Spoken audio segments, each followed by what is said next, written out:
My name is Wendy Sullivan. I'm 26 years old. 3 hours ago, I sat in a lawyer's office and listened to my own father call me a thief. Not quietly, not privately. He stood up, pointed at me across a mahogany table, and told a room full of people that I stole from my grandmother while she was dying, that I lived with her for 2 years just to rob her, that I killed her. My mother nodded. My sister cried right on cue. My brother stayed silent, but his eyes said he agreed. The attorney, Grace Whitmore, 65, gray hair pulled back tight, didn't interrupt. She just watched. Then she smiled. "Mr. Sullivan," she said, "before we continue, your mother left very specific instructions for this moment." She turned her laptop toward the room. She installed security cameras 14 months ago, and she instructed me to play this footage if anyone ever accused Wendy of theft. My father's face went white when he realized what was on that video. Before I tell you what happened next, if you think this story is worth hearing, take a moment to like and subscribe, but only if you genuinely want to. And leave a comment telling me where you're watching from and what time it is there.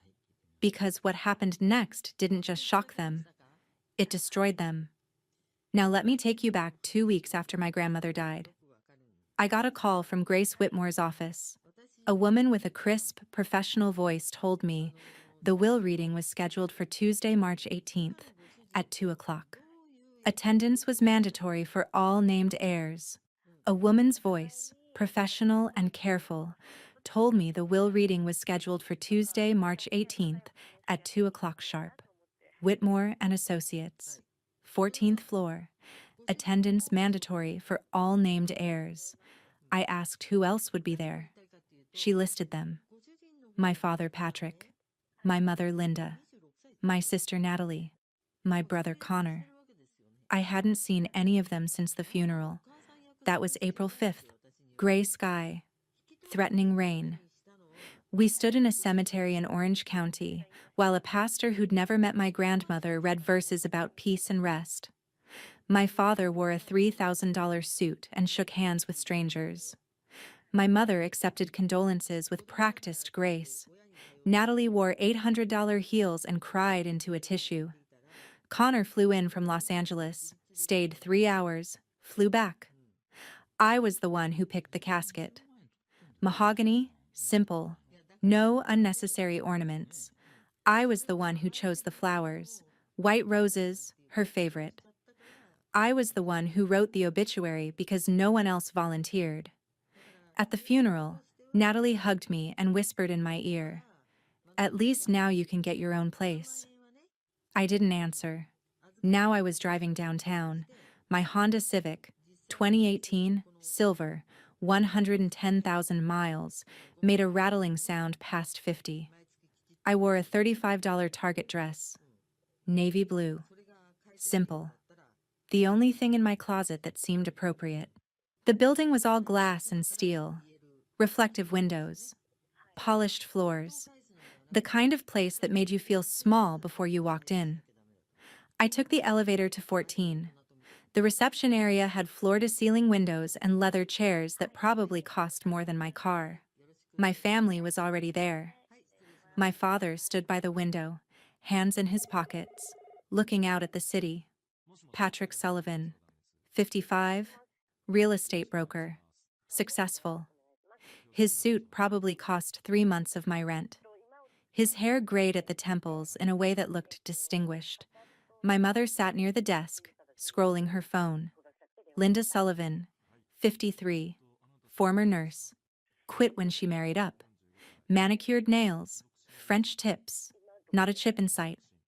Natalie sat beside her, 23, medical student, third year at USC.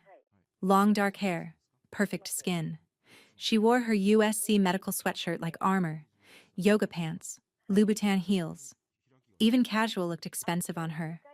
Connor slouched across from them.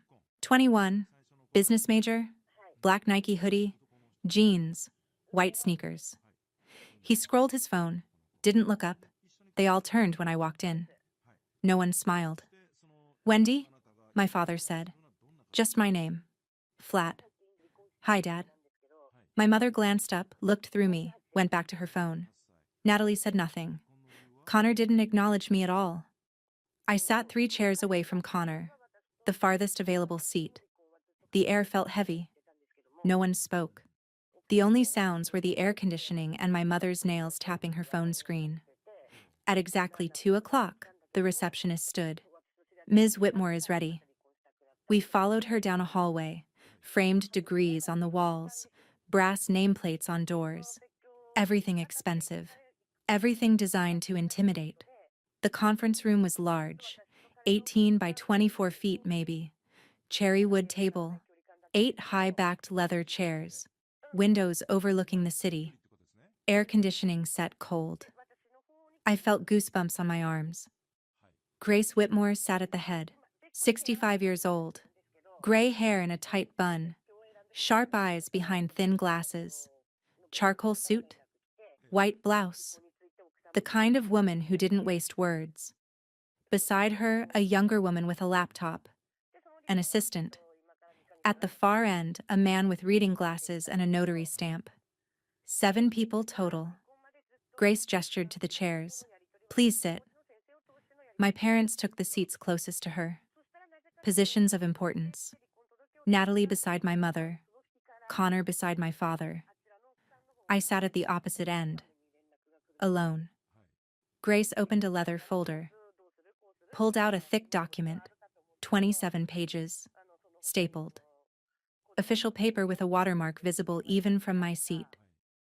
Thank you all for coming. Her voice was calm, measured. The voice of someone who'd delivered bad news before. I know this is difficult. Dorothy was remarkable. I knew her 38 years. I'm honored she trusted me with her final wishes. My father crossed his arms. Let's move this along, Grace. We have dinner reservations at 6. Grace looked at him. Didn't blink. 3 full seconds. This will take as long as it takes, Mr. Sullivan. She adjusted her glasses and began. I, Dorothy Ann Sullivan, being of sound mind and body, do hereby declare this to be my last will and testament, executed on the 26th day of February, 2024. I focused on the date, February 26th, 5 weeks before she died. Grace continued. Legal language, executor appointments, revocation of prior wills, standard clauses, then the numbers. Total estate value, as assessed on the date of execution, is approximately $1,150,000. My mother sat straighter. This includes the primary residence at 428 Sycamore Drive, appraised at $780,000. Savings accounts totaling $285,000. Life insurance totaling $85,000. My father leaned forward. Grace turned a page. Distribution of assets is as follows. My father stood. His chair scraped loud against the floor. Wait. His voice was controlled but tight underneath. Before you continue, there's something we need to address. Grace looked up over her glasses. Yes, Mr. Sullivan. He turned to face me. His face was red. Angry red. The vein on his forehead, the one that appeared when he was furious, was visible across the table. My mother's coin collection is gone. His voice filled the room. 47 rare coins, your grandfather's collection, appraised at $28,000. Gone. My stomach dropped. And her wedding ring, 1952, 14-karat gold, small diamond, appraised at $6,500, also gone. I opened my mouth. Nothing came out. My throat closed. Dad, Only one person had access. He cut me off. Got louder. Only one person lived in that house. Only one person had opportunity. My mother pulled out her phone, swiped quickly, held it up. Photos. 6 of them in a grid. Empty wooden display case. Open drawer. Empty ring holder. Close-ups of spaces where valuable things used to be. Wendy lived with Mom for 2 years. My mother's voice was sharp, accusatory, rent-free. She had access to every room, every drawer, every safe. I tried again, my voice barely a whisper. I didn't. My father slammed his hand on the table. Everyone jumped. You have debt. Louder now. $18,000 from your divorce. You lost your job. You were desperate. You needed money. My mother nodded hard. The coins went missing end of February. Mom had a stroke 3 weeks later. The stress of the theft. It killed her. Natalie started crying. Real tears. Running mascara. She grabbed a tissue from the box on the table, pressed it to her eyes. How could you, Wendy? Her voice broke. Grandma loved you. She trusted you. She let you live there, and this is how you repay her? I felt like I was drowning. I would never... My voice cracked. You are jealous. Natalie sobbed now. Jealous because we have careers, because we're successful, because we didn't have to move in with Grandma like some kind of... She didn't finish. Didn't have to. Connor looked up from his phone, stared at me, silent, jaw tight, disgusted. My father pointed at me. His hand shook. My mother was fine until Wendy showed up. Healthy, happy. Then Wendy moved in and suddenly things disappeared and Mom had a stroke and died. His voice cracked on the last word. Then he turned to Grace. His face hardened. She doesn't deserve a single cent. Each word deliberate. Final. She's a thief. She's a liar. She's the reason my mother is dead. Silence. I couldn't breathe. My hands shook so badly I gripped the table edge to steady them. Grace. My father's voice dropped to something that might sound reasonable if you didn't know him. As a friend of this family, I'm asking you to remove Wendy from the will. Immediately. She doesn't deserve to benefit from the woman she killed. Grace closed the document, removed her glasses, set them on the table, looked at my father for 5 seconds without blinking, then spoke, very quietly. Mr. Sullivan, I need you to sit down. Right now. My father stayed standing. I will not. You will sit. Grace's voice cut like steel. Or I will call security and have you escorted out, and I will read your mother's will without you present. My father stared. You can't. I can. And I will.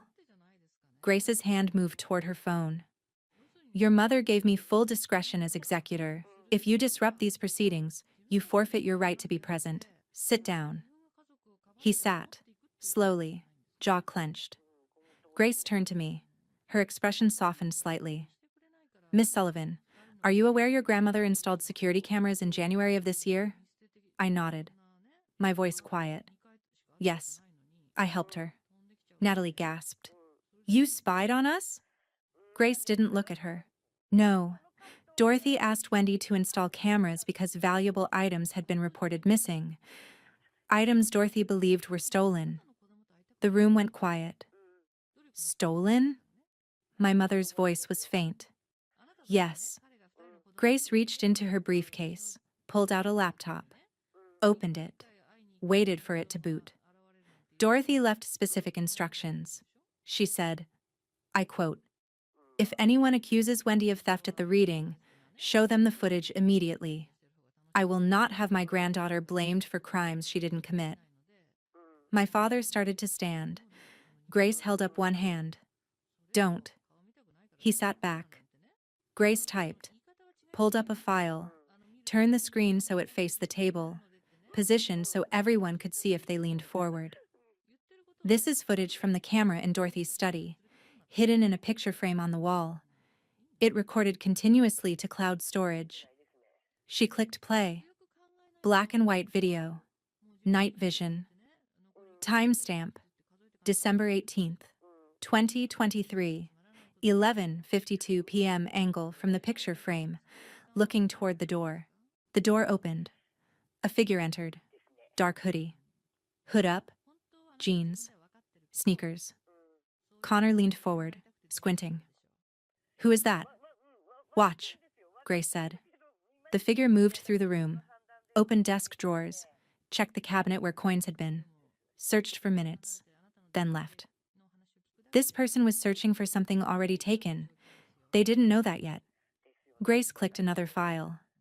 This is the same camera, 2 months earlier, October 29th, 2023.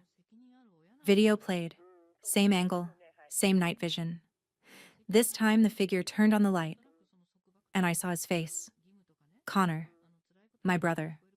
On screen, Connor walked to the cabinet, pulled out the wooden display case with the coins, opened it, looked inside, closed it, tucked it under his arm, then opened a desk drawer, took out my grandmother's ring, checked his phone.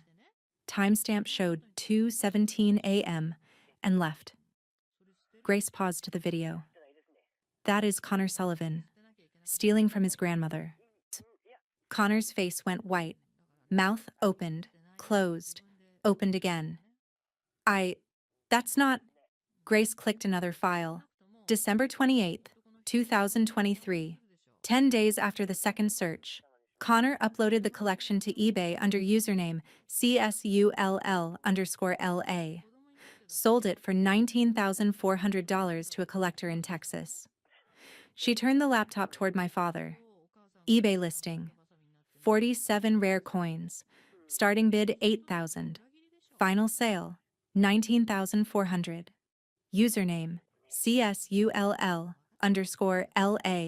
Verified account. Transaction complete. Connor. My father's voice was quiet. What did you do?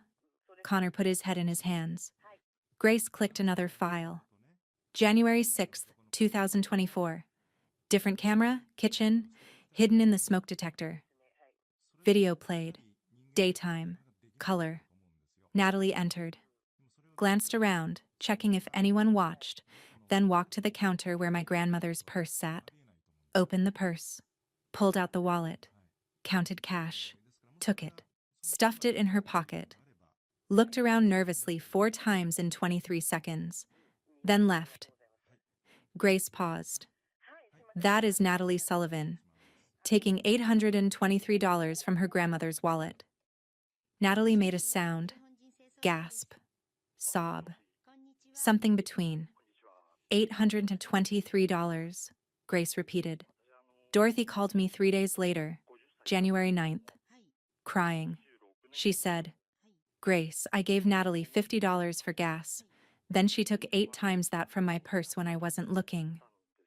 Natalie grabbed the trash can, vomited, twice. Then dry heaved 3 more times. Connor still had his head in his hands, shoulders shaking, crying. My mother cried too. No. No, this can't. My father stood so fast his chair fell backward, reached for the laptop. Grace pulled it away, snapped it shut. Called sharply, Daniel. The door opened. Security guard, tall, broad-shouldered, building uniform. My father froze. Mr. Sullivan. Grace's voice was ice. Sit down, or leave. Your choice. He stood 5 seconds, then picked up his chair, sat. The guard stayed by the door. Grace reopened the laptop. There's more. Another video. February 23rd, 2024, 1:23 a.m. study. Natalie entered, turned on the light, walked directly to the landscape painting on the wall. My grandfather's painting of a barn and field. Lifted it off its hook. Behind it, a safe. Natalie entered a combination. 6 digits. Safe opened. Reached inside. Took something. Took something else. Closed the safe. Didn't lock it properly. Just pushed it shut. Hung the painting back. Turned off the light. Left. Grace paused on Natalie's face. Clear. Unmistakable. That is Natalie Sullivan opening a safe Dorothy had told her family about years ago. Taking Dorothy's wedding ring, which Connor had placed there after stealing it, and taking $12,000 in emergency cash. She clicked another window. February 24th. Natalie's credit card statement shows payment of $18,900 to Visa. The amount matches combined value of coins sold on eBay and cash from the safe, minus what she'd spent. Paying off debt. Grace's voice was flat. Credit card debt from medical school and personal shopping. 22,300 total. The theft brought it down to 3,400. Natalie sobbed loudly now. I was going to pay her back. She managed through tears. I swear. When? Grace's voice sharp. Dorothy died April 1st. You had 5 weeks. You didn't pay back a cent, didn't even visit her in the hospital. I had exams. You stayed 20 minutes. Silence except Natalie crying. My father tried once more, voice desperate now. Okay, fine. They made mistakes. They're young, stupid. But that doesn't mean Wendy gets everything. Grace closed the laptop. Actually, Mr. Sullivan, that's exactly what it means. This is insane. We'll contest. You manipulated my mother. I met with Dorothy 6 times in her final weeks. She was fully competent. I have evaluations from 3 doctors confirming her capacity. She knew exactly what she was doing. We'll take this to court. You'll lose. Grace's voice flat. Final. You'll pay your own legal fees. You'll pay the estate's legal fees for defending against a frivolous claim. You'll walk away with nothing but a bigger bill. My mother turned to me, eyes red, makeup streaked. You knew, voice shaking with anger. You knew they took things and didn't tell us. You let this happen. I stood, chair scraped. I looked at her, my mother, the woman who raised me, and said, voice steady. I told Grandma. It was her decision what to do, not mine, not yours. Grace nodded. And Dorothy's decision was to protect the only person who actually loved her. She reached into her briefcase again, pulled out an envelope, sealed. My grandmother's handwriting on front. Dorothy left a letter. She asked me to read it if this moment came. She knew it would. She knew exactly how you'd react. Grace looked at my father. She knew you'd blame Wendy, knew you'd accuse her, knew you'd try to take everything from the one person who deserved it. Grace opened the envelope. So she made sure that wouldn't happen. Fan Jonba, the backstory. I need to go back to explain how I got here. I moved in with my grandmother on September 15th, 2022. Saturday, late summer. Warm sun on pavement as I loaded the last box into my Honda. I'd spent 2 days packing everything I owned. 14 cardboard boxes from the liquor store, 2 suitcases. Laptop. Desk lamp my grandmother gave me at college graduation. Printer that jammed every 3rd page but still worked. Most furniture didn't fit. IKEA couch. Bookshelf I'd assembled wrong so it leaned left. Kitchen table where I'd eaten breakfast alone 3 years. I broke my lease early. Landlord charged $1,200 penalty. I paid with my credit card, already carrying a balance I couldn't afford. I drove in silence. No music, just engine sound and occasional rattle I couldn't afford to fix. She opened the door before I knocked. Dorothy Sullivan, 80 years old, 5'2", maybe 125. Arthritis in her hands made buttoning shirts, opening jars, holding a pen difficult and painful. But her mind was sharp, her smile warm. She looked at my car, packed so full I could barely see out back. Oh, sweetheart, she said. You didn't have to bring so much. It's okay, Grandma. I want to be here. She studied my face. Long moment. I wondered what she saw. 26-year-old granddaughter, recently divorced, recently unemployed, recently evicted from her own life. Your father told me you lost your job, she said quietly. I lied without hesitation. No, just freelancing now. More flexible. I can work anywhere. Truth was complicated. I'd been laid off 3 months earlier. Budget cuts, they said. Nothing personal. Let me and two other junior designers go same day. We cleaned our desks in silence, carried boxes to cars, tried not to cry until we got home. Since then, I'd been freelancing, picking up whatever work I could find, logo designs for small businesses, website mock-ups for startups, social media graphics for influencers who paid late or not at all. Income dropped from 38,000 a year to maybe 32 if I was lucky, if I worked constantly, if I said yes to every project no matter how poorly it paid. And I still had debt.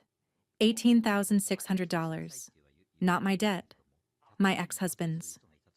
Jeremy was a gambler, not casinos, online sports betting, always one more bet from winning big, borrowed from credit cards, promised to pay back. Never did. We were married 14 months, long enough to drain my savings, keeping us afloat, long enough to pay his debts so creditors wouldn't repossess our apartment, long enough to learn love doesn't fix addiction. I divorced him 8 months before moving in with Grandma, but debt followed. I didn't tell her that, just smiled and said freelancing was flexible. She nodded, like she believed me, or knew I was lying but loved me enough to let me keep dignity. Come on, she said. Let me show you your room. Same room from childhood visits, 11 by 13 feet, second floor, overlooking the backyard. Same wallpaper, pale yellow with tiny white flowers. Same bed, same dresser, like stepping back in time. I unpacked slowly over 3 days, found a framed photo wrapped in newspaper, forgotten I had it. Me at 8, standing in Grandma's kitchen, wearing an apron too big, tied twice around my waist, face covered in flour. Grandma beside me, laughing, hand on my shoulder, teaching me to bake cookies that day. Chocolate chip. I'd eaten half the dough before it made the oven. I set the photo on the nightstand. First week, we found a routine. I worked at the dining table during the day. Laptop, notebook, coffee that went cold before I finished. Designed logos for a San Diego boutique. Website mock-up for a Portland yoga instructor. Social media graphics for a lifestyle blogger who paid $50 for 10 posts. Grandma spent days in the living room, game shows, mystery novels. Sometimes her garden, tomatoes, basil, roses in raised beds out back. She moved slowly, carefully. Arthritis made every motion deliberate. We cooked dinner together every night. She couldn't do much physical work. Hands hurt too much. But she directed. Told me when to add salt, turn down heat, when something needed 5 more minutes. I learned her favorite meals. Roast chicken with lemon and rosemary. Mashed potatoes with just enough butter. Green beans sautéed with garlic. Low sodium everything because of her blood pressure.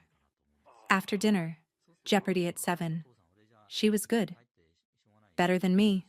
Knew history and literature and geography, subjects I'd barely scraped through. Then Scrabble. Or I'd read aloud from whatever mystery she was working through. Her eyes got tired evenings. She'd sit in her chair by the lamp. I'd read chapter after chapter until she fell asleep. Quiet, simple, peaceful. Then 6 weeks after I moved in, my family came for dinner. Grandma was excited, talked about it for days. Your father's bringing Natalie, she'd said. It'll be nice to see them. Connor couldn't make it. In Los Angeles, we spent 3 hours preparing roast chicken, Grandma's specialty, mashed potatoes, green beans, apple pie from scratch with farmers market apples. I helped with everything: peeled potatoes, snapped beans, rolled pie crust. Grandma made snickerdoodles too, her favorite cookies. Insisted, even though her hands hurt that day. 48 cookies arranged on a plate. Natalie loves these, she said, smiling.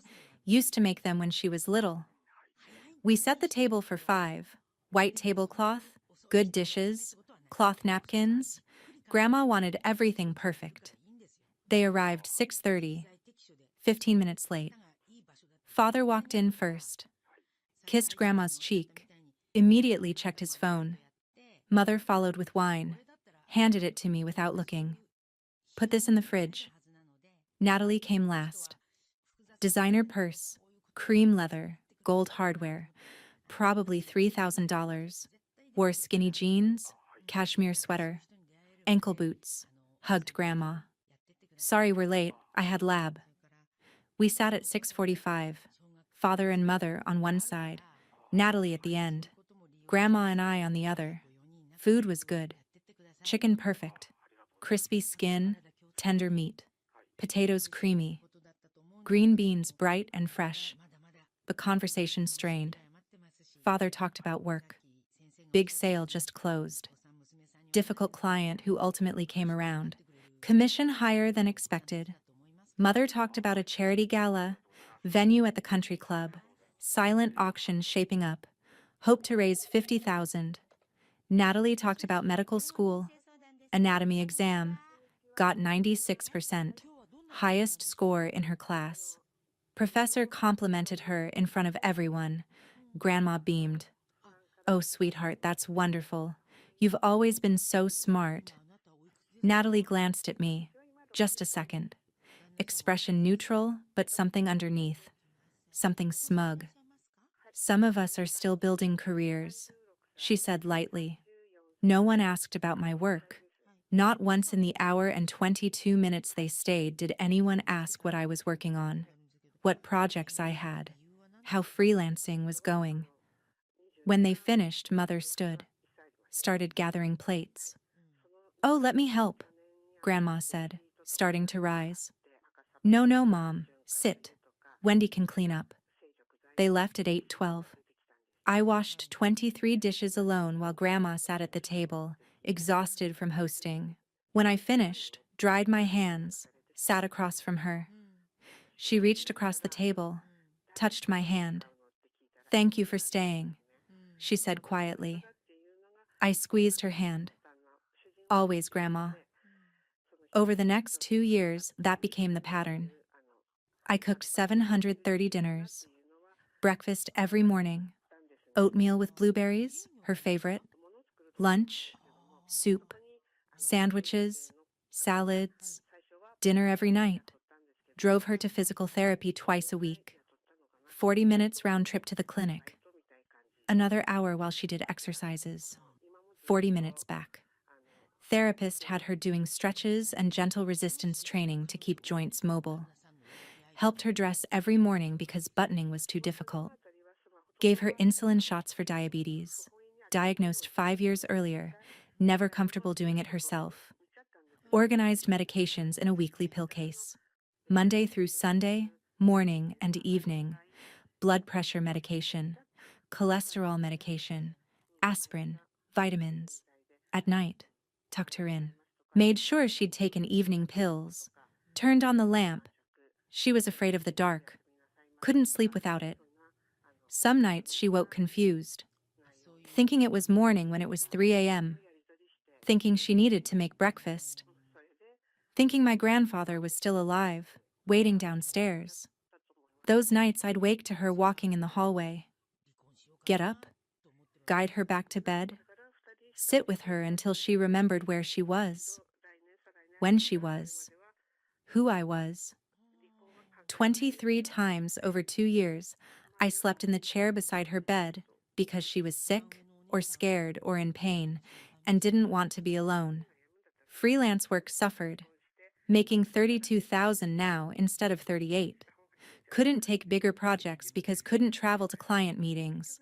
Couldn't work late because Grandma needed dinner at consistent time. Couldn't go out with friends because didn't want to leave her alone. But I didn't resent it. Not for a second. I loved her. My family visited 18 times in 2 years. Father and mother came together, usually Sunday afternoons. Stayed hour and a half, sometimes 2. Father talked about work. Mother commented on the house. Should really update the kitchen. Carpets looking worn. Never stayed for dinner. Never overnight. Never helped with anything. Natalie visited 4 times. Came alone between semesters. Stayed 2.5 hours average. Updated grandma on classes, grades, residency plans. Took selfies with grandma. Posted on Instagram. Quality time with grandma. And family is everything. Never helped cook. Never cleaned. Never offered to drive grandma to appointments. Connor came home once. Christmas 2022. Flew in December 23rd. Stayed through Christmas Day. Flew back the 26th. 4 hours total with grandma. 2 Christmas Eve. 2 Christmas Day. Spent most time on his phone. One Tuesday in February 2024. Driving home from physical therapy. She said something I didn't understand then. We were stopped at a red light. NPR played softly. Grandma stared out the window at nothing particular. Wendy, she said quietly, not looking at me. When I die, your father's going to say terrible things about you. I glanced at her, surprised. Grandma, don't talk like that. I'm serious. Voice steady. Factual. Like stating inevitable truth. He's going to blame you. Make it seem like you took advantage of me. Why would he do that? Light turned green. I drove. She didn't answer right away. Then, because you're the one who stayed, and that makes him look bad. I wanted to argue, tell her that wasn't true, that father wouldn't do that, but couldn't. Because part of me knew she was right. 2 weeks later, on a Thursday morning, late February, everything changed. I was making tea. Earl Grey for me, chamomile for grandma. Kettle just started whistling when I heard her call my name from down the hall. Voice sounded wrong, strained, frightened. I turned off the stove. Ran. Found her in the study. Grandfather's old office where he used to do paperwork and read the newspaper. Standing in the middle of the room, holding an empty wooden display case. Her hands shook. Grandma. I stepped in. What's wrong? She looked at me, eyes wet. The coins, she said, voice cracked. Your grandfather's coins. They're gone. Stomach dropped. Gone? Are you sure? I didn't move them. Starting to panic. Wendy, I didn't move them. Someone took them. I took the case from her hands, set it on the desk. When did you last see them? She closed her eyes, thinking. Christmas, I think. I showed them to someone. Can't remember who. Christmas was 2 months ago. Okay, I said, keeping voice calm. Let's look around. Maybe you put them somewhere else. We searched the study an hour, opened every drawer in the desk, checked every shelf. Looked behind books, under furniture, no coins. We expanded the search. Living room, dining room, her bedroom, guest bedroom. 8 rooms total over 3 hours. Nothing. Grandma was crying by then, sitting at kitchen table, face in hands, sobbing. They were your grandfather's, she kept saying. He collected them 40 years. They were supposed to go to the family. I made chamomile tea, sat with her until she calmed. 2 days later, she realized her wedding ring was missing, looking in jewelry box for earrings when she noticed.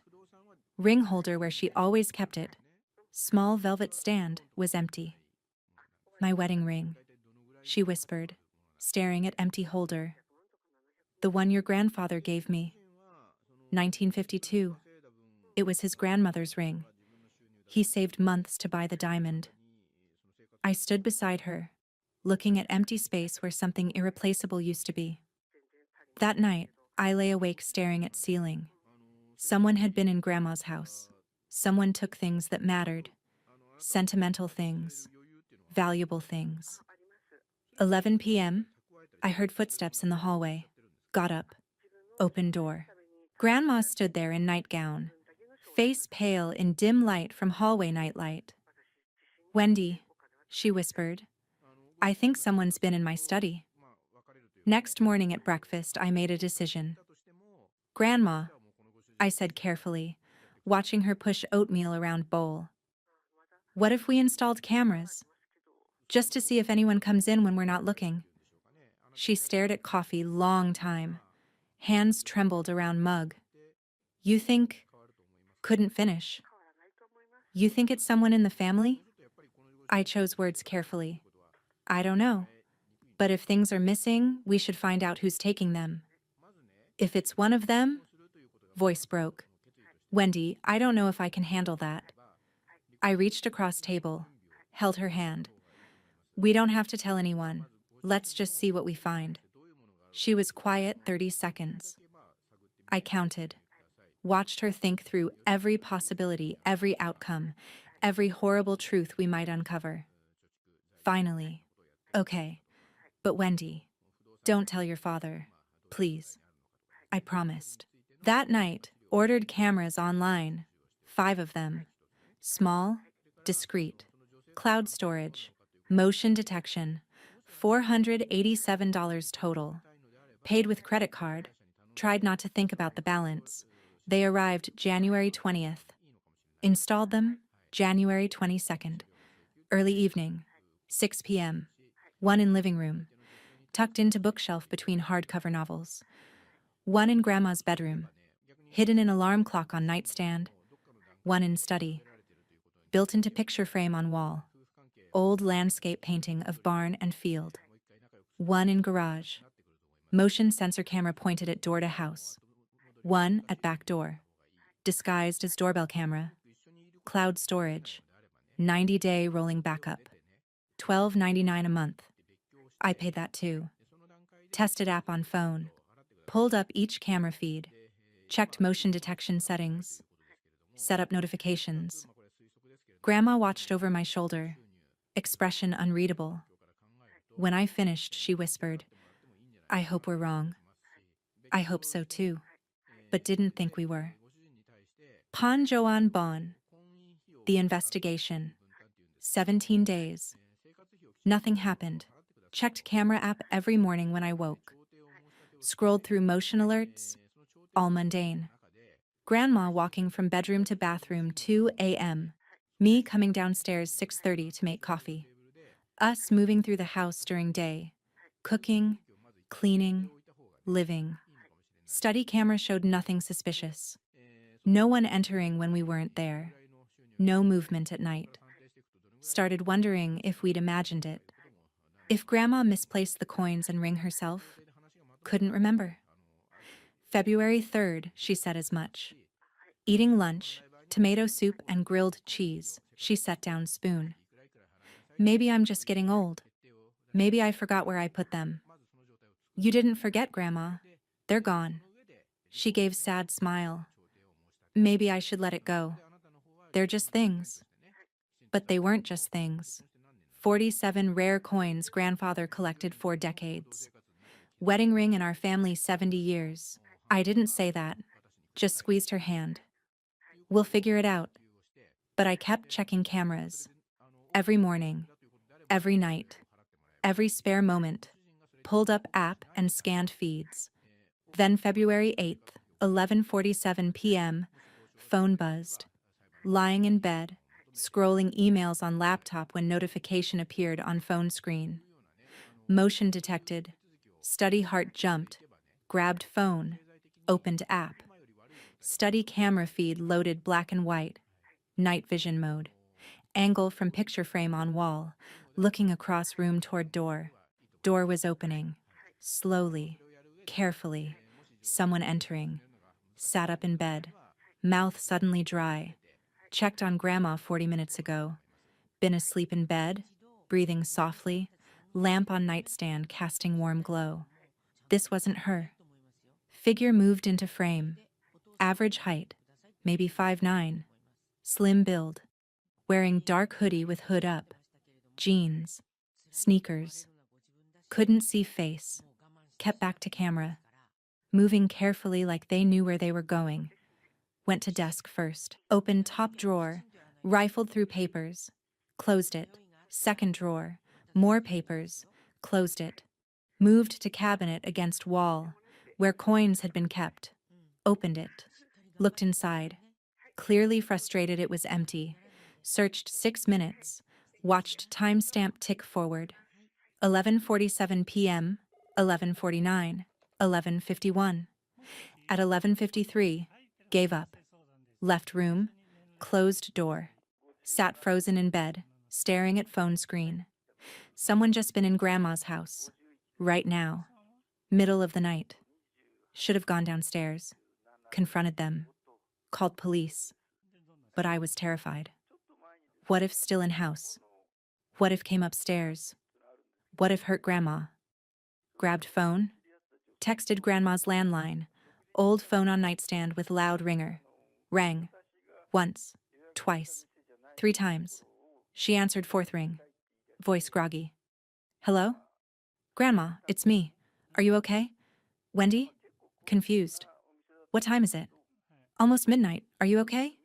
Is your door locked? My door? Yes, I think so. Why? Just checking. Go back to sleep. Love you. Love you too, sweetheart. Hung up. Listened. House was silent. After 20 minutes, heard car engine start outside. Distant. Maybe a block away. Whoever it was had left. Didn't sleep rest of night. Next morning, watched footage again at dining table. Grandma in living room watching The Price is Right. Had laptop open, video file downloaded from cloud storage, playing on repeat. Zoomed in on figure. Adjusted brightness, slowed playback. Still couldn't see face. Hood obscured everything. Never turned toward camera. But noticed things. Hoodie had logo on chest. Enhanced image much as could. Swoosh. Nike. Figure checked phone twice during search. Phone screen lit up hoodie briefly. Definitely Nike. Black. And limping slightly. Favoring left leg. Sat back. Mind racing. Connor wore black Nike hoodie at Christmas. Remembered because mother commented, always dressed like going to gym. And Connor twisted ankle skiing in December, posted about it on Instagram. Complained for weeks, but couldn't be sure. Not yet. Footage too dark, too grainy. Could have been anyone. Needed more evidence. 15 days later, February 23rd, 1:23 a.m., phone buzzed again. Motion detected. Study grabbed phone immediately. Watched real time. Study door opened. Same figure entered, but this time turned on light. Camera adjusted from night vision to color. Image sharpened. Held my breath. Figure walked across room to wall where grandfather's landscape painting hung. Barn and field. Oils. Bought at estate sale decades ago. Lifted painting off hook. Set it aside. Behind painting was a safe. Didn't even know there was safe there. Figure entered 6-digit combination. Couldn't see numbers. Body blocked view, but saw safe door swing open. Then figure reached inside. Took something out. Something small. Couldn't see what. Stuffed in pocket. Took something else. Also small. Other pocket. Closed safe door. Didn't lock properly. Didn't click shut. Just pushed closed. Hung painting back on wall. Then for just a moment, turned toward window. Light from desk lamp hit face. Long dark hair in ponytail. Sharp features. Face I knew as well as my own. Natalie. My sister. Watched her check phone. 1:35 a.m. according to screen. Then leave room, turning off light. Sat in bed. Shaking. Natalie just stolen from our grandmother. Watched rest of footage in days. Heard car start minutes later. Watched backdoor camera catch figure leaving through yard.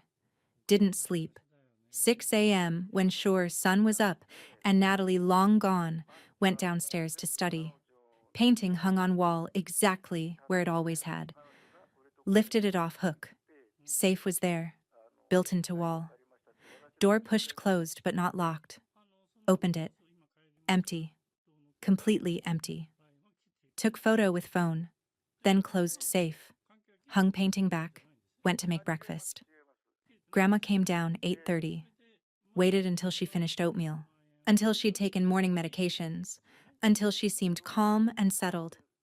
Then, Grandma, I need to show you something. Sat at dining table, laptop between us, turned screen toward her. The cameras caught someone, I said quietly. Twice. Hand went to mouth. Who? Played first video. February 8th. Figure in dark hoodie searching study. I think this is Connor, I said, pausing video. Look at the hoodie, Nike. And he's limpin'. Remember he hurt his ankle skiing? She leaned closer. I can't tell. It's so dark. I know, but look. Zoomed in on moment figure checked phone, light illuminating Nike logo. He wore this hoodie at Christmas. She was quiet, staring. Played second video, clearer. Natalie walking into study, turning on light, going to painting, opening safe. Grandma gasped when Natalie's face came into view. That's Natalie. I know. She watched rest in silence, watched Natalie take items from safe, watched her close it and leave. When it ended, just sat there, staring at frozen final frame. The safe behind the painting, I said gently. What was in it? Voice barely whisper. The coins, your grandfather's coins, and my ring, and cash. Emergency money, about $12,000. Did they know about the safe? Nodded, tears starting. I told them. Years ago. Said if anything happened to me, there's safe behind painting. Emergency money. Combination is Grandpa's birthday. March 11th, 1928. 311-1928. Closed my eyes. So they knew exactly where to look. Started sobbing. Why would they do this? I would have given them money if they asked. Would have given them anything. Moved chair closer, put arm around her. She cried 4 minutes 12 seconds. Timed it, watching clock on laptop screen, because didn't know what else to do. When finally stopped, said, "Don't tell anyone yet, please. I need to think." Okay. I need to figure out what to do. He nodded. Whatever you want, Grandma. That night, bedtime helped her into bed. Fluffed pillows, made sure water glass full, turned on lamp. She held my hand before I could leave. You're the only one who stayed, she said. The only one who cared. Squeezed her hand. I'll always care, Grandma. She didn't let go. When I die, and I will die soon, we both know that. They're going to blame you. For all of this. Grandma. Serious, Wendy. Going to say you influenced me? Say you stole from me? Make you the villain? Didn't know what to say. Part wanted to argue. Part knew she was right. I won't let that happen, she said. Grip tightened. Promise you. Won't let them destroy you. 5 weeks later, she was dead. Fan Joan Num. Grandma's decline after Grandma saw the videos. Something broke. She stopped laughing at Jeopardy. Sat in chair, staring at TV screen, not really watching. Alex Trebek, reruns, died years earlier, asked questions. She didn't respond, didn't try to guess answers. She stopped eating, made her favorite meals, chicken soup from scratch, grilled cheese with tomato, apple pie with vanilla ice cream. She'd take 2 bites and push plate away. Not hungry, she'd say. Grandma, you have to eat. Can't. 3 weeks, lost 11 pounds. 127 to 116. Could see her collarbones. Wrists looked fragile, like they might snap if I held too tight. She spent hours staring at photographs, family albums spread across coffee table. Natalie and Connor as children. Natalie in high school graduation cap. Connor at first communion. Father and mother on wedding day. She'd touch photos with one finger, tracing faces, and cry. Found her crying 11 times in March. In kitchen, tears running down face while trying to make tea. In bedroom, sitting on bed edge, holding photo of grandfather. In study, standing before painting, hand pressed against wall where safe was hidden. I raised them, she'd say through sobs, loved them, gave them everything. How could they do this? Never knew how to answer. No good answer. March 28th, late evening, sat together in living room. She in her chair. Me on couch, pretending to work on laptop but really just watching her. She said, without looking at me, I called Grace. Grace Whitmore. Her lawyer. Friends 38 years, since both were younger women raising families, same neighborhood. What did you tell her? I asked. Everything. Stared at hands in lap. About videos. What Natalie and Connor did. Asked her to update my will. Stomach tightened. Grandma, you don't have to. Already did. Last week, February 26th. Almost a month ago. Right after we watched second video. Gave her copies of videos, she continued, and wrote a letter. 12 pages. Took 3 days. My hands hurt so much. Didn't know what to say. Finally looked at me. Eyes red from crying but clear, determined.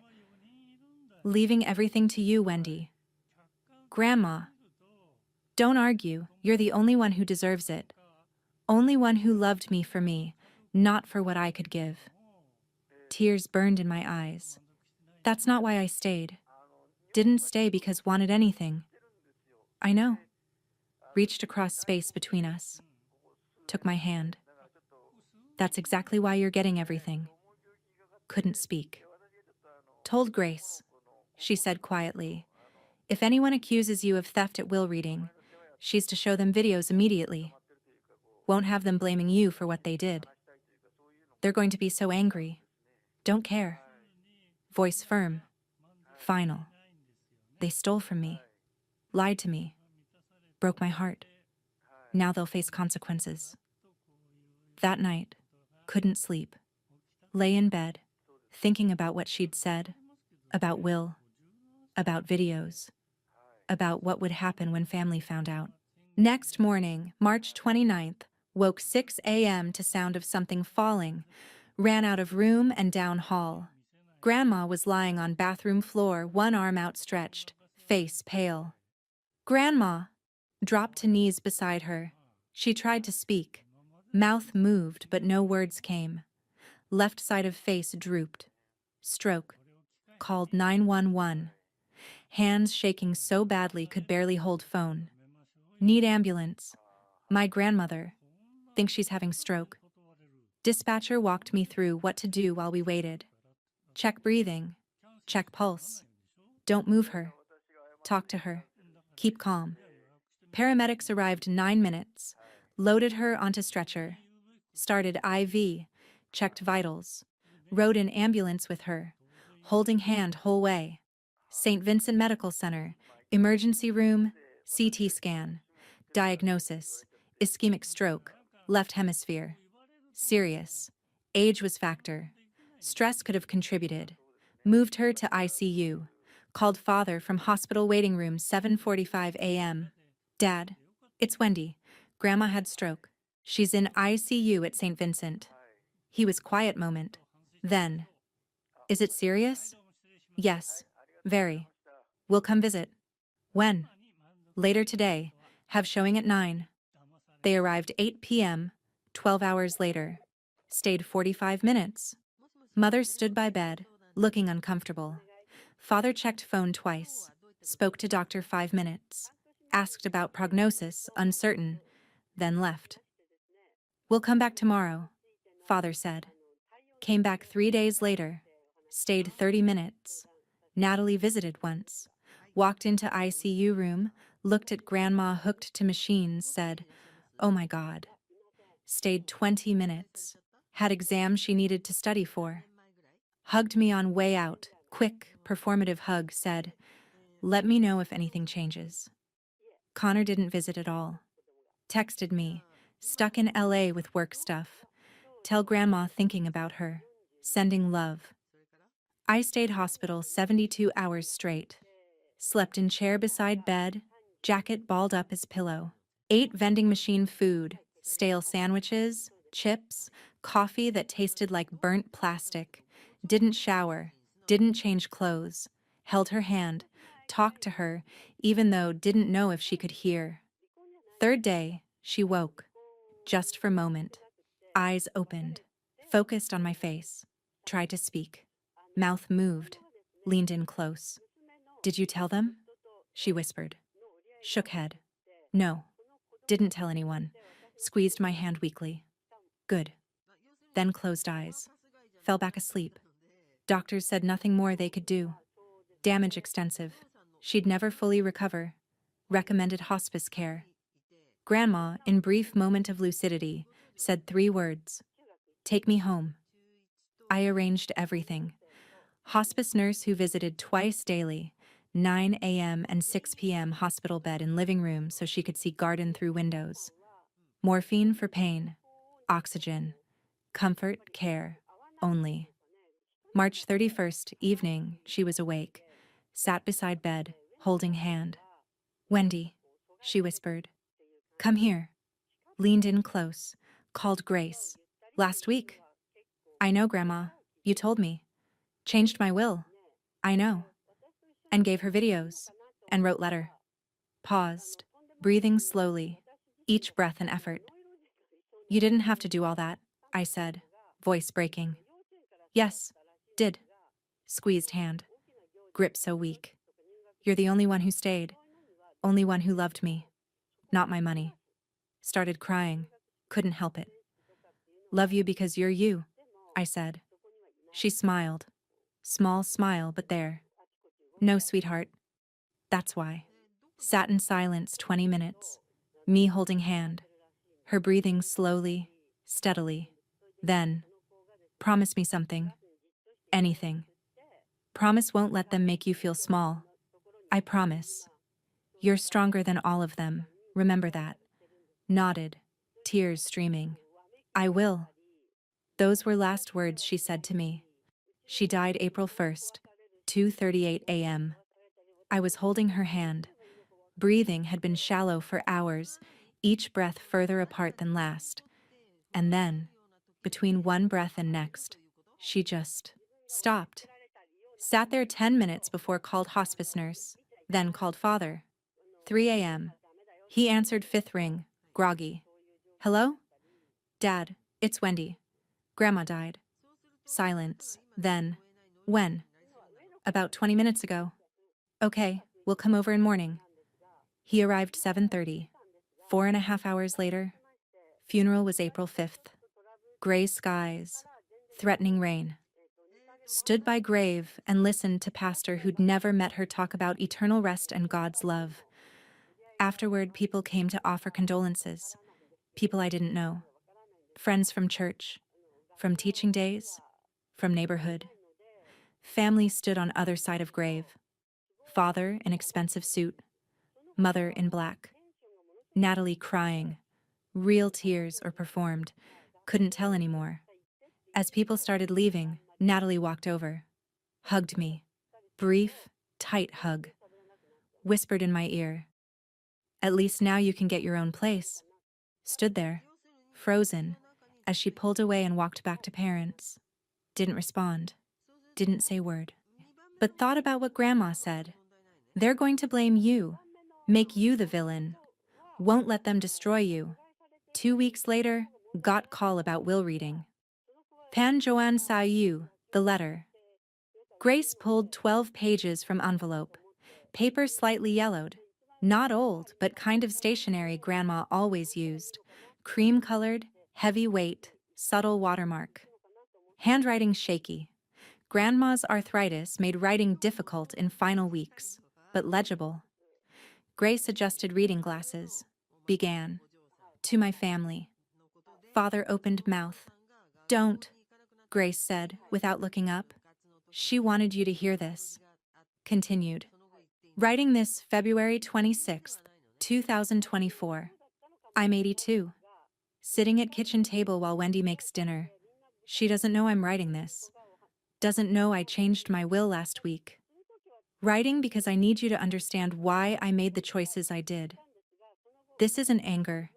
This is grief. Grace's voice steady, but hands trembled slightly, holding pages. For 2 years, Wendy has lived with me, not because she had nowhere else to go, though that was part of it, but because I asked her to. Because I was lonely, scared, knew I was getting old and didn't want to die alone in this house. She gave up her apartment, her social life, career opportunities because couldn't travel for work. Did all this without asking for anything in return. She cooked me 730 dinners. I counted. Every single one. Drove me to 47 physical therapy appointments over 2 years. Held my hand through 23 sleepless nights when my arthritis was so bad I cried. Natalie's sobbing got louder. Grace paused, looked at her over glasses, waited until noise quieted. She learned to make low-sodium meals because of my blood pressure. Learned to give insulin shots because my hands shook too much. Read to me every night because my eyes got tired and couldn't hold book anymore. Played Scrabble with me even though she hates Scrabble. Watched game shows with me even though finds them boring. Sat with me in doctors' waiting rooms and held my hand while I got bad news. Did this because she loves me. Not my money, not my house, not inheritance she thought she might get someday. Did it because loves me for who I am. Grace turned page.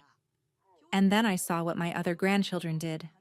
Connor made sound, choked sob, pressed fists against eyes.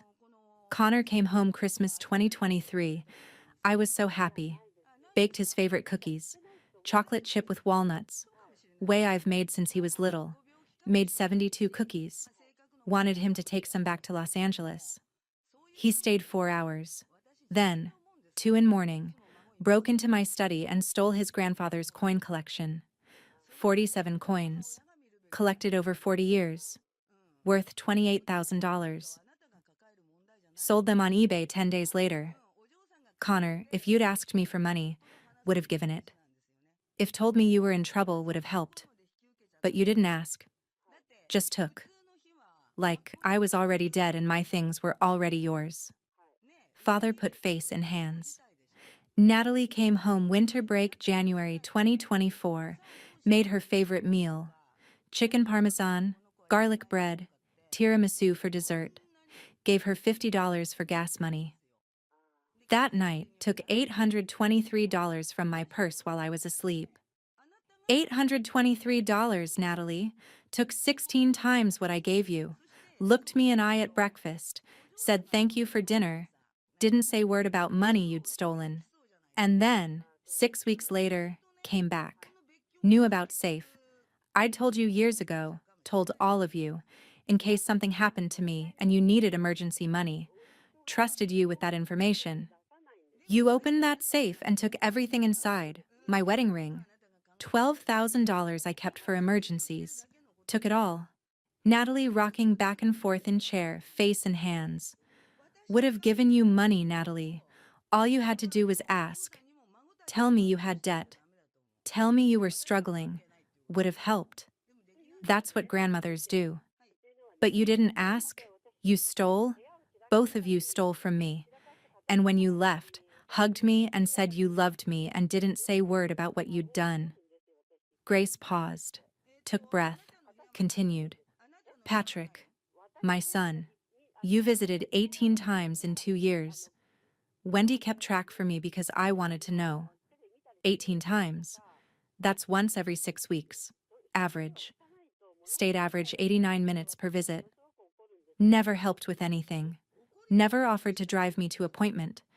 Never stayed for dinner unless I insisted. Never stayed overnight when I was sick. You'd sit in my living room and talk about your work, your sales, your commissions, your life. Check your phone while I tried to tell you about my week. And never once said thank you to Wendy for taking care of me. Father's shoulders shaking. Wasn't making noise but crying. Linda asked me 3 times if I'd updated my will. September 2022, 2 months after Wendy moved in. June 2023. November 2023. 3 times in 16 months. Never asked if I was happy. Never asked if I needed anything. never asked how I was feeling. You asked about the will. Mother made sound like she'd been struck. Grace turned another page. So I changed it. Met with Grace in February. Showed her videos from cameras Wendy helped me install. Cried in her office 40 minutes while she watched my grandchildren steal from me. And I made new will. Everything goes to Wendy. House, savings, life insurance, all of it. Not because she asked for it. She didn't. Doesn't even know I did this. But because she's the only one who deserves it. Grace's voice softened, reading next part. Wendy doesn't have a high-paying job. She's freelance graphic designer making $32,000 a year. Drives Honda with 110,000 miles. Wears Target dresses to family events. Doesn't have success Natalie has. Doesn't have money Connor has. Doesn't have career you're so proud of, Patrick. But she has something none of you have. Integrity. Grace paused, let word hang in air. She stayed when it was hard, cared when no one was watching, loved me when there was nothing in it for her. And when she found out what Connor and Natalie had done, didn't tell anyone, came to me first, let me decide what to do. Respected my autonomy even when new truth was painful. That's character. So yes, I'm leaving her everything, every cent, every piece of furniture, every photograph and memory and item in this house that matters. And I'm leaving all of you nothing. Natalie let out wail, actual wail, like something torn out of her. Grace kept reading. Patrick, Linda, Natalie, Connor, want you to know that I love you. Will always love you. You're my family. But you hurt me. Hurt me in ways didn't think family could hurt each other. And worse than that, we're going to hurt Wendy. I knew. When I died, you'd blame her? Say she manipulated me? Say she stole from me? Say she didn't deserve anything? So I made sure you couldn't. Documented everything, videos, dates, amounts, wrote it all down. Made sure Grace had evidence you couldn't deny. Because Wendy deserves to be protected, deserves to be vindicated, and deserves to inherit life I'm leaving behind. Grace turned to final page. Wendy, sweetheart, if you're hearing this means I'm gone. So sorry I'm not there to defend you myself. Sorry can't stand beside you and tell them they're wrong. But I hope this letter is enough. You gave me 2 years of happiness, 2 years of not being lonely, 2 years of feeling loved and cared for and valued as person, not just as grandmother with money. That's worth more than anything I'm leaving you in this will. Live well. Be happy. Don't let them make you feel guilty. You were the best part of my last years. I love you. Grandma. Grace folded letter carefully, placed back an envelope. Room completely silent except sound of people crying. Natalie sobbing into hands. Connor had head on table. Mother crying quietly, tears streaming. Father sat motionless, staring at nothing.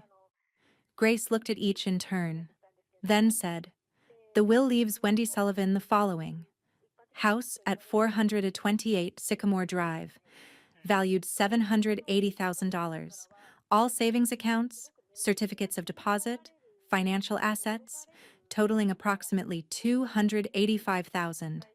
All life insurance policies, totaling $85,000. Total estate value, $1,050,000. Paused. One condition. $100,000 must be used to establish scholarship fund for retired teachers in financial need. This was important to Dorothy. She was teacher 41 years. Fund must be established within 6 months of this will reading. Remaining assets are Wendy's to do with as she wishes. Grace looked at me. Wendy, do you understand and accept these terms? Couldn't speak. Throat closed, tears streaming, nodded. Need verbal confirmation for record? Managed to whisper, yes.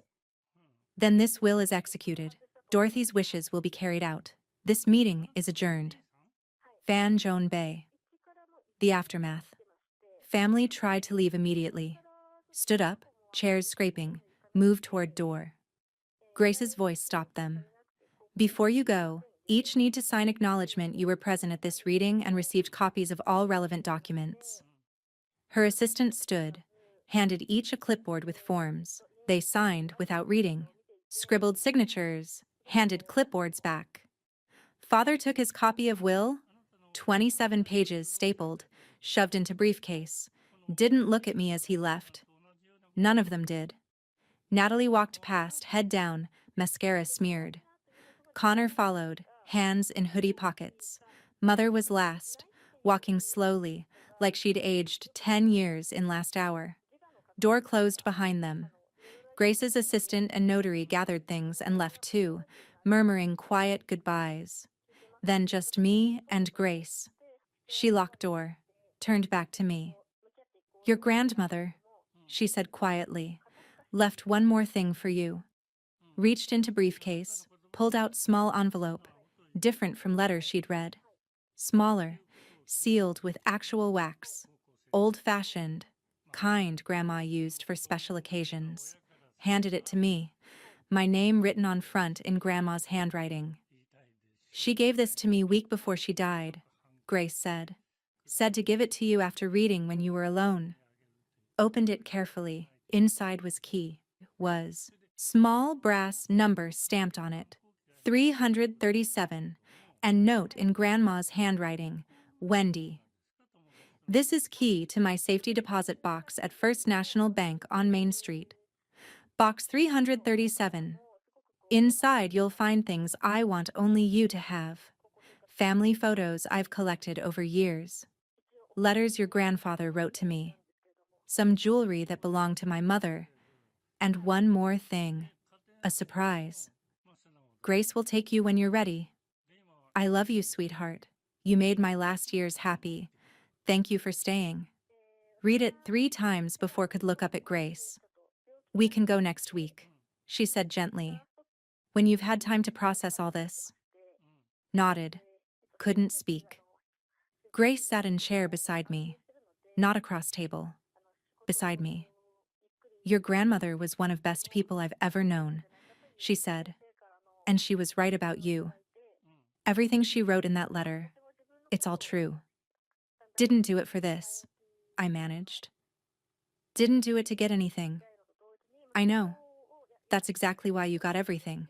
If 6 weeks later, April 28th, Father filed legal challenge to will, hired lawyer, some firm downtown with marble floors and expensive suits, filed petition claiming undue influence, diminished capacity, coercion.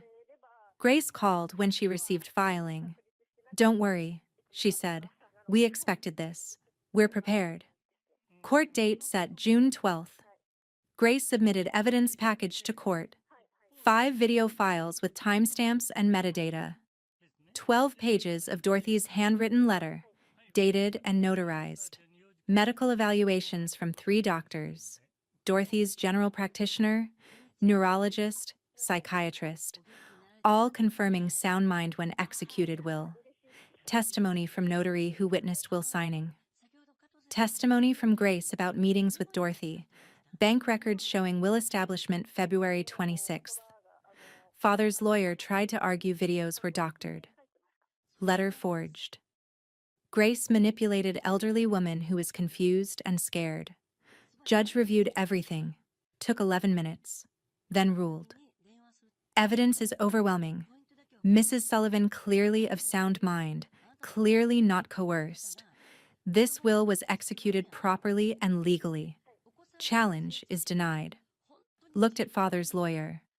Your client will pay all court costs associated with this frivolous claim, $3,200, payable to court and estate's legal defense fund. Father tried to appeal. His lawyer advised against it. Said they'd lose again, pay more costs, accomplish nothing. Dropped appeal 2 weeks later. I received full inheritance early July. Kept the house. Couldn't sell it. Every room had memories. Grandma's chair in living room. Kitchen where we'd cooked 730 dinners. Study where we'd watched videos that changed everything. Bedroom where she died while I held hand. Established scholarship fund as required. The Dorothy Sullivan Fund for Retired Educators. $100,000. Invested to generate annual income. Produces about $4,000 a year interest. Award 5 scholarships annually, 800 each. To retired teachers struggling financially. Who gave careers to education and now can't afford medical bills, home repairs, basic necessities? Quit freelancing. Started teaching graphic design at Orange County Community College. Salary, $54,000 a year. Invested remaining assets conservatively. Index funds, bonds, stable investments generating passive income. About $38,000 a year. Total annual income, $92,000. House paid off. No mortgage, no rent. First time in adult life, I'm financially stable. September, held first scholarship ceremony at college. 5 recipients. All women, all retired teachers, all struggling. First was Julia Brennan, 68, taught 3rd grade 41 years. Her pension barely covered rent. Couldn't afford blood pressure medication. Stood at podium and cried. "Thank you," she said through tears. "This means—" You don't know what this means. Dorothy Sullivan taught at my school. I knew her. She was kindest person I ever met. Looked at me. She'd be so proud of you. I cried too. Couldn't help it. Family hasn't contacted me since court ruling. Natalie blocked me on every social platform. Instagram, Facebook, even LinkedIn. Connor sent one text message in August. "I'm sorry for everything. I know it doesn't mean anything now, but I'm sorry." Didn't respond. Father tried calling 11 times over 3 months. Never answered. Eventually, he stopped. Mother sent letter in October, handwritten on her good stationery.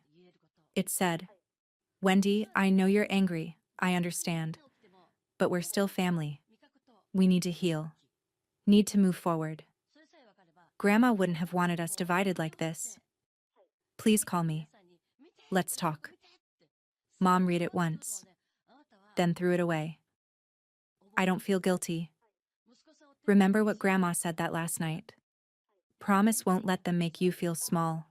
You're stronger than all of them. She was right. Last week, making tea in kitchen. Same kitchen where I'd found her 2 years ago. Same kettle. Same Earl Grey she taught me to make properly. 1 teaspoon loose leaves. Water just off boil. Steep 3 minutes. No more, no less. Sat at table where we'd eaten 730 dinners together and whispered, "I hope I made you proud, Grandma." House was quiet. Just sound of clock ticking on wall. Hum of refrigerator. Wind rustling roses outside window. Ones she'd planted. Ones I still tend. Sat there long time, drinking tea, feeling warmth spread through me. And I knew with absolute certainty, she was proud. Because I'd stayed. Because I'd cared. Because I'd loved her for exactly who she was. And in the end, that was worth more than anything else.